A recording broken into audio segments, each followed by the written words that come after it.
Here's my chicken, just came out of the oven.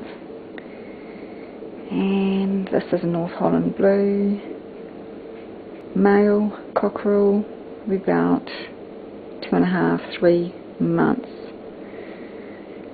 About 3 months. Now, Jimmy's killed this one for me, and he's a bit rough. So what I wanted to show you is, if it is a bit rough, because we do 20 at a time, these little bits at the back here, anything that's sticking out, these little feathers here actually just either snap off or pull straight out. So you can tidy the carcass up after it's cooked, which is often easier and less time consuming, because all of these little ones that have been left behind basically just flick off. And because they're so young, the quills are not left behind. They're not big quills in a young bird. So there's a couple of little hairs just at the back there, and you can actually just pluck those out. Outside. Go on.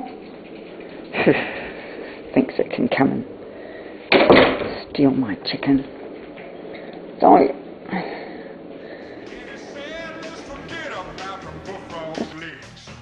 go out and steal some chickens. Roosevelt said, yeah, yeah, baby.